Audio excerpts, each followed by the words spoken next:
The South Carolina Gamecocks have done it again. They led from start to finish to win the NCAA women's basketball title. They took home the NCAA women's championship after beating the Connecticut Huskies 64-49, claiming their second championship in 5 years. Sunday night's win in Minneapolis saw Virgin Islands native junior forward Aaliyah Boston, the National Player of the Year, finish with 11 points and 16 rebounds. And senior guard Desani Henderson added a game-high 26 points. This is the Gamecocks' first championship since 2017 and the second title under head coach Don Staley. Boston was also named Final Four Most Outstanding Player. Here's a closer look at their big win. South Carolina has captured its second national championship. The confetti rained down on the South Carolina Gamecocks. Their dominant run through March Madness capped with a championship trophy. Today we're national champions. Happy tears, Holly. Happy tears. South Carolina and Coach of the Year Don Staley won their first national title since 2017 and their second in school history, beating a Huskies team whose head coach, Gino Auriemma, had never lost in his 11 previous national title game appearances. Our team had the fight of champions all season long. South Carolina 64.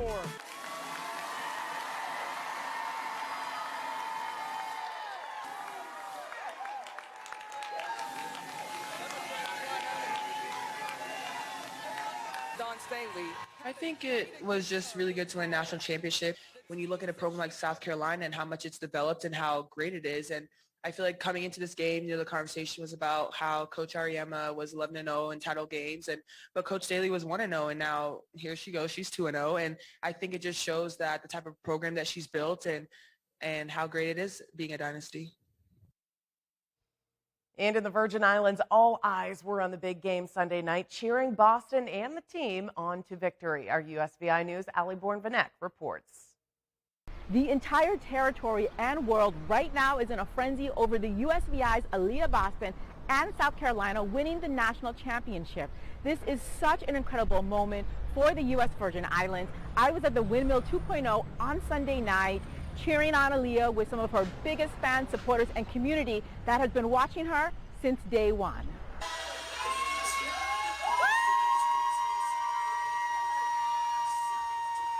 The energy was electric at the Windmill 2.0, with everybody cheering for South Carolina and Aaliyah just underneath her high school jersey that hangs high up on the wall. The celebration only got louder as the final seconds dwindled down and South Carolina and Aaliyah became national champions. I mean, Aaliyah put the Virgin Islands on the map. Of course, people before her, like Tim Duncan and other players, did their due Raja Bells.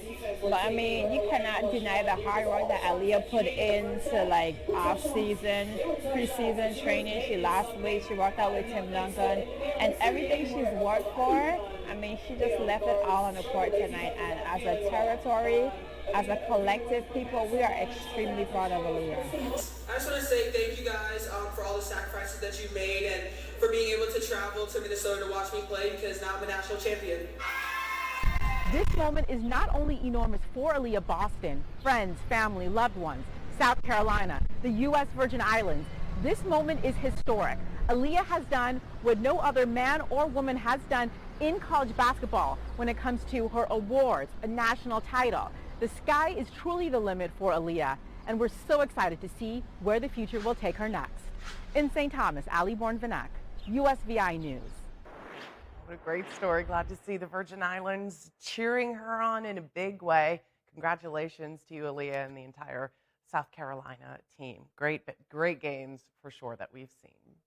Now to some sad news in the territory. Virgin Islands community is mourning the loss of a Virgin Islands man who did so much and meant so much to the community. Veterinarian, musician, and culture bearer Eugene "Doc" Peterson has passed away. Governor Albert Bryan Jr. says, quote, "Doc was many things, but above all, he was a true friend and an ambassador for our rich Virgin Islands culture. Like many, I was blessed to have his friendship and to receive his counsel on politics, horse racing, and other policy issues as it relates to the arts and our Virgin Islands culture." The governor went on to say Doc was always positive and enthusiastic about the progress of our community and unselfishly gave his time and wisdom to that progress. He was truly one of a kind and will be sorely missed. Our condolences to his family. In St. Croix, a man is arrested for an alleged attack on a woman and her child. 43-year-old Renee Joseph of Frederickstead is facing numerous assault charges. It stems from an incident on Saturday around 8 p.m. when VIPD was called to a disturbance in progress in Grove Place. Officers learned Joseph grabbed his acquaintance by the throat and strangled her until she couldn't breathe, and then also threatened to stab her with a knife. The woman's child tried to help her and was also assaulted by Joseph, according to investigators. Joseph is in jail without bond per the domestic violence statute. COVID-19 cases remain steady here in the territory. According to the latest numbers from the VI Department of Health, there are currently 51 active cases territory-wide, with a decrease on St. Croix. There are now 18 active cases there, 25 on St. Thomas, and a bit of a spike in St. John with 8 current cases right now. It had remained at 0 pretty much for most of the week last week. An injured rare loggerhead turtle has a second chance at life after it was attacked by a shark in St. Croix earlier this year. Volunteers with the Sea Turtle Assistance and Rescue Network recently rescued the injured sea turtle. She's now being treated by Coral World Ocean and Reef Initiative. The turtle was first spotted at the Frederickstead Pier in St. Croix late February. Experts from the Animal Welfare Center on St. Croix, who were monitoring her recovery, determined after 4 weeks she just was not progressing as well as they'd hoped. So the 93-pound turtle was transported to the Coral World Ocean Park in St. Thomas, where she's receiving medical treatment. Those treating the young turtle say while she's missing 80% of her right front flipper, she is recovering well, and they're hopeful she will be able to be released into the wild again if she continues to do well. Sea turtles, by the way, are protected by the Endangered Species Act. Just as spring break travel numbers hit record highs, cancellations and delays impact thousands of flights and left a lot of passengers stranded at airports across the nation on Monday, and experts warn it could be days before things clear up. Airlines have canceled more than 3,500 U.S. flights and delayed thousands more, citing bad weather in Florida and other issues. FlightAware noted major disruptions at several Florida airports, including Miami, Fort Lauderdale, and Orlando, as well as Baltimore and airports around the country. JetBlue, Southwest, Alaska Airlines, Frontier, Spirit, and American Airlines were most affected. Several airlines said Sunday night that operations are starting to return to normal. Cancellations come just as air travel is rebounding from the pandemic with strong demand for spring break flights. In the meantime, as the pandemic subsides, many American families feel they are in dire need of a vacation. But just as coronavirus restrictions are now lifting, new travel prices, well, they're increasing big time. But will that stop people from hitting the road or flying the friendly skies? Natasha Chen reports. We were just going to come and blow it out. For families who haven't traveled much in the last 2 to 3 years, it's given me time to save up and to get organized and budgeted. They're determined to take a trip in spite of the sticker shock.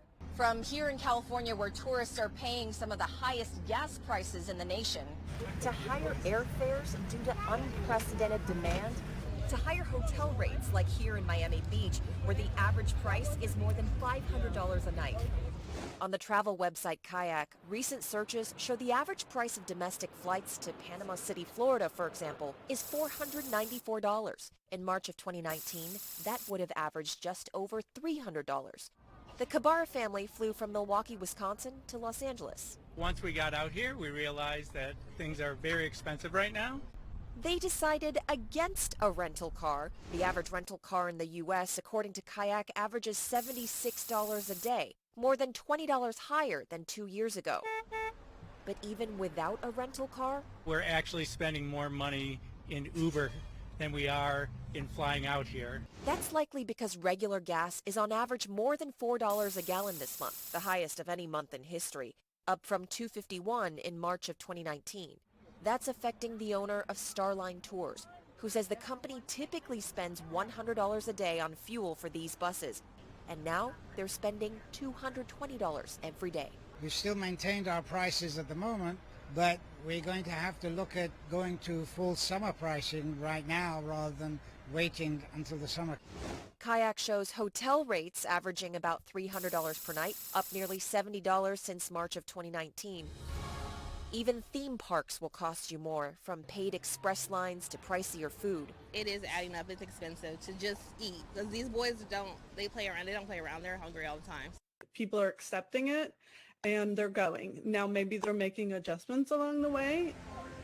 While the cheapest single-day Disney tickets stayed the same price since 2019, there are now fewer days priced at value season. Meanwhile, a discount tracking website, Mouse Savers, shows the most expensive types of tickets at Disneyland and Disney World during the busiest season jumped 11 or 12% from 2 years ago. Wherever they go, however much it costs, some families say they just need to get out of the house now, and they'll scale back later. I think we will probably make a smaller summer vacation because we made a big spring break vacation. Oh, geez, sounds like it's going to be a pricey vacation no matter what you try to do to save.